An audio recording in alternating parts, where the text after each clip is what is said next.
విశ్వము తాను ఒకటిగా నిలబడిపోతాడు. అప్పుడు కారుణ్యమన్నది ఎందుకు పెళ్ళుబుకుతుంది అంటే ఆయన బాధకి అవతల బాధకి తేడా తెలియక అనుభవిస్తాడు. మీకు నేను ఒక ఉదాహరణ చెప్తాను.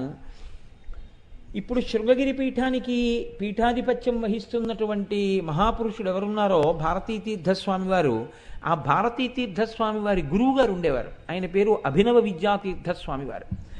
ఆ అభినవ విద్యాతీర్థస్వామి వారు శృంగగిరి పీఠానికి ఆధిపత్యం వహిస్తున్నటువంటి రోజుల్లో ఒక గమ్మత్తు జరిగింది. ఒక ఆయుర్వేద వైద్యుడు ఆయన దర్శనానికి వచ్చారు. ఆయన దర్శనం చేసుకున్న తర్వాత ఆయన మంది ఇచ్చారు. ఏమిటదని అడిగారు. ఆయన అడిగితే ఎప్పుడైనా కాళ్ళు బెణుకు పట్టినా, నిప్పి పెట్టినా, దెబ్బలు తగిలినా, కండరములు పట్టేసినా ఈ మందు రాసుకుంటే వెంటనే గుణం కనపడుతుంది, నొప్పి తగ్గిపోతుంది. ఇది మీరు అలవోకగా ఏదో ఇచ్చాను కదా అని చెప్పి మళ్ళీ ఎవరికో కాళ్ళు నిప్పంటే ఇచ్చేసారు.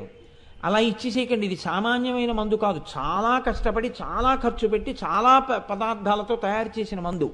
కాబట్టి మీరు దాన్ని చాలా భద్రంగా ఉంచుకోండి సుమా, ఎప్పుడైనా అవసరమైతే వాడుకోండి అని చెప్పాడు ఆయన. తప్పకుండా అలాగే. ఇప్పుడు ఆయన దాన్ని సత్యదండంతో ఇలా తోసి పరివారంలో ఒకరిని పిలిచి దాన్ని భద్రం చేయండి అన్నారు.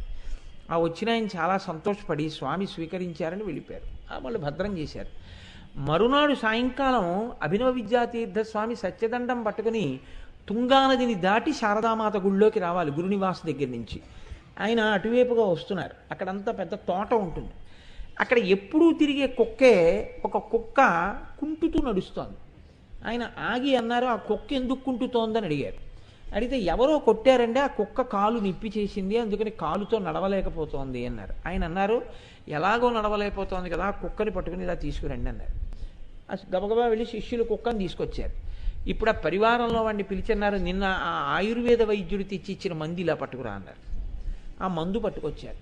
పట్టుకొస్తే దానికి జాగ్రత్తగా మందు రాయించారు. ఆయన రాయించి రోజు దానికి తగ్గిందా ఇంకొంచెం రాయాలా చూడండి అనేవారు. కొన్నాళ్ళకి ఏమైపోయిందంటే 4-5 రోజుల తర్వాత ఈయనకి ఇచ్చిన మందు డబ్బా ఖాళీ అయిపోయింది. కుక్క కాలు దిద్దుబాటు అయిపోయి పరిగెత్తుకు వెళ్ళిపోయింది. ఇప్పుడు ఆయన చూసి ఎంత ఆనందపడిపోయారు. పోన్లేవయ్యా, కుక్క కాలు దిద్దుబాటు అయిపోయింది అన్నారు. ఆ ఔషధం అత్యంత ఖరీదైంది అని చెప్తే కుంటుతున్న కుక్క వంక చూసి, కుక్క కుంటితే కుంటుంది కానీ రేపొద్దున మనకేమైనా నొప్పి వస్తే పనికొస్తుందని చెప్పి మందు దాచుకోలేదు. కుంటుతున్న కుక్కని చూడగానే ఆ కుంటడం ఎంత బాధగా ఉంటుందో అన్నది అర్థం చేసుకోగానే మన దగ్గర ఔషధి ఉంది కదా వాడేశారు. ఇది విశ్వమంతా ఒకటే అన్న భావన వలన పైకొచ్చిన కారుణ్యం. ఈ స్థితిని పొందినటువంటి వారు శుద్ధ విద్య చేత అనుగ్రహింపబడ్డారు, అనగా అమ్మవారి చేత అనుగ్రహింపబడినారు అని గుర్తు. ఇది పతాక స్థాయి సనాతన ధర్మంలో. ఈ స్థాయిని పొందినటువంటి మహాపురుషులు ప్రకృతిలో ఏ ప్రాణి యొక్క ఖేదాన్ని చూసి వాళ్ళు ఓర్చుకోలేరు.